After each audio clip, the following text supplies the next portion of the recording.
নমস্কার বন্ধুরা, সকলে কেমন আছো? আশা করি খুব ভালো। চলে এলাম আবার একটা নতুন ভিডিও নিয়ে, হ্যান্ড প্রিন্টেড কাপল টি শার্টের কম্বো নিয়ে। কেমন করে কি বানিয়েছি চলো দেখে নেওয়া যাক। এটা যেহেতু কাপল টি শার্টের কম্বো, তাই জন্য দুটো টি শার্ট নিয়েছি, একটা ছেলের আর একটা মেয়ের। আর এর উপরে আমি ছবিও এঁকে নিয়েছি, দুটো কিউট কিউট বিল্লি, আর তার উপরে ভালো ভাষা করে লিখে নিয়েছি। এবারে আমি এতে কালার করে নেব। আমি ব্রাউন কালার দিয়ে এই ডিজাইনটা পুরো করছি। ফার্স্টে আমি ভেবেছিলাম চোখের জায়গাটা ফাঁকা রাখবো, তো সেই মতো আমি কিছুটা ফাঁকা রাখছিলাম। তো করতে করতে আমার মনে হলো যে না, ফাঁকা রাখাটা ঠিক হবে না, পুরোটাই কভার করে দিই। তো সেই মতো আমি পুরোটাও কভার করে দিয়েছি। দেখো কানটাও করে নিচ্ছি। আমি এর আগেও বলেছি আমার ভিডিওতে যে আমি কিন্তু ডাইরেক্ট কালারটা ইউজ করি না, তার সাথে মিডিয়াম 1 মিশিয়ে কালার করি। মিডিয়াম 1 মিশিয়ে কালার করলে কালারটা একটু পাতলা হয়, তার ফলে কালারটা করতে সুবিধা হয়। আর একটা সেকেন্ড কারণ হলো কালারটা অনেক দিন পর্যন্ত স্টে করে, কাপড়ে কালারটা স্টে করে আর কি। আমি কালার করার সময় সবসময় আগে বর্ডারটা কালার করে নিই, তাহলে কালারটা করতে সুবিধা হয় আর কালারটা বেরোয়ও কম।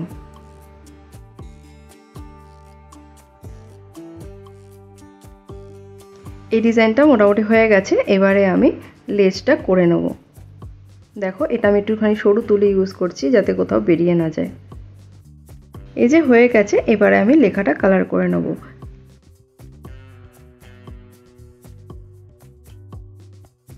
এবার যে লেখাটা লিখছি সেটা আমি সরু তুলি দিয়ে লিখে নিয়েছি যাতে কোথাও কোনো ভুল না হয়, লেখাটা যাতে পারফেক্ট হয়।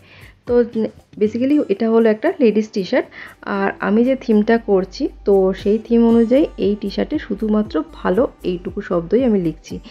আর এটার থিম অনুযায়ী একটা বিড়ালের ছবি যেটা আমি এঁকেছি বিল্লি, আর তার পাশে ভালো, এই পুরো লেখাটাই, পুরো ছবিটাই আমি ব্রাউন কালার দিয়ে কভার করছি, যেমনটা তোমরা এই ভিডিওতে দেখতে পাচ্ছ আর কি।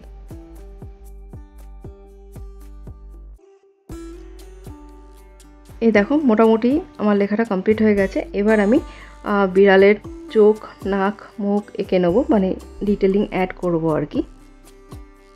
এবারে দেখো বিড়ালের গলার অংশটাও আমি হোয়াইট কালার করে নিচ্ছি। এটা আসলে যেহেতু আমি হোয়াইট টি শার্টের উপর করছি, তো হোয়াইট কালার না করলেও হয়ে যেত, কোনো প্রবলেম ছিল না। বাট আমি তাও করলাম যাতে কালারটা একটু হাইলাইট হয়। যেমন দেখো কানটাতেও তোমার হোয়াইট কালার না করলেও হতো, তাও আমি হোয়াইট কালার করছি। শুধু কান নয়, এই যে পায়ের মাঝে যে ফাঁকাগুলো আছে সেই অংশগুলোতেও হোয়াইট কালার দিয়ে কমপ্লিট করছি, যাতে কোথাও যাতে এই লাইনটা অসমান না থাকে, আর এটা যাতে হাইলাইট হয়, এটাই মেন ব্যাপার আর কি। এই যে হয়ে গেল। এবারে এই যে ছোট ছোট হার্টগুলো রয়েছে সেটা আমি সরু তুলি দিয়ে ফার্স্টে বর্ডারটা করে নিচ্ছি, এরপরে আমি কালারটা করে নেব। দেখো এবারে আমি কালারটা ভরাট করে নিচ্ছি। এইভাবে এই একটা টি শার্ট আমার কমপ্লিট। এবার আমার সেকেন্ড টি শার্টের পালা। এইটাতে আমি লিখেছি বাসা, এই শব্দটা মেয়ের টি শার্টে লিখেছি ভালো, আর ছেলের জন্য যে টি শার্টটা তার মধ্যে শুধু লেখা আছে বাসা, আর তার সাথে ওই কিউট বিল্লি আর ওই লাভ কিছু ডিজাইন। সেই রকমভাবে আগে আমি সরু তুলি দিয়ে পুরোটা লাইনটা ড্র করে নিচ্ছি।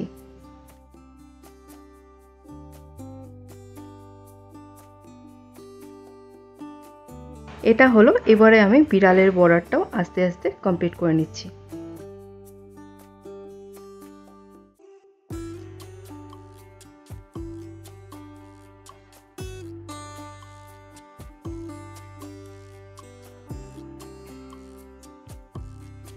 বর্ডার করা হয়ে গেছে, এবার ভরাট করার পালা।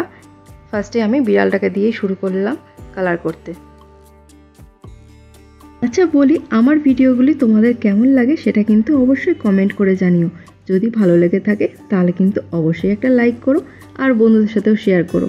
আর তুমি যদি আমার চ্যানেলে নতুন হয়ে থাকো তাহলে আমার চ্যানেলটিকে সাবস্ক্রাইব করো, আর পাশে থাকা বেল আইকনটিও প্রেস করে দিও, এতে আমার চ্যানেলে নতুন নতুন নোটিফিকেশন তোমাদের কাছে পৌঁছে যাবে।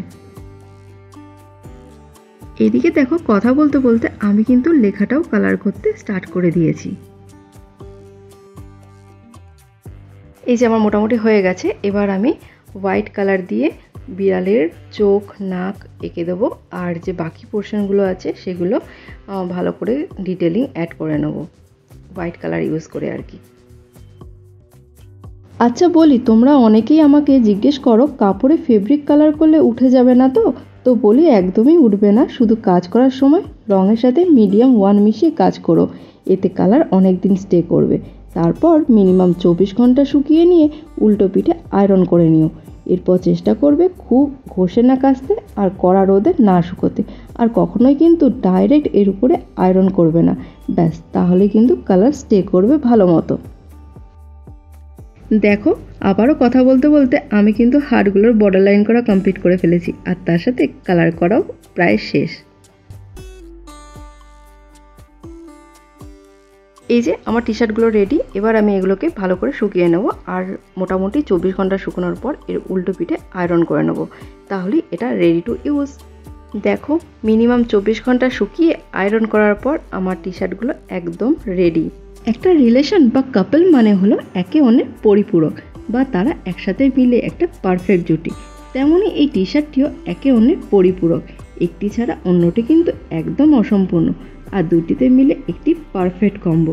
তাই নয় কি? তোমাদের কি মনে হয়? কমেন্ট করে কিন্তু অবশ্যই জানিও। খুব তাড়াতাড়ি দেখা হচ্ছে আবার একটা নতুন ভিডিও নিয়ে। ততক্ষণে সবাই ভালো থেকো, সুস্থ থেকো, আর আমার ভিডিওটি শেষ অবধি দেখার জন্য সকলকে অনেক অনেক ধন্যবাদ।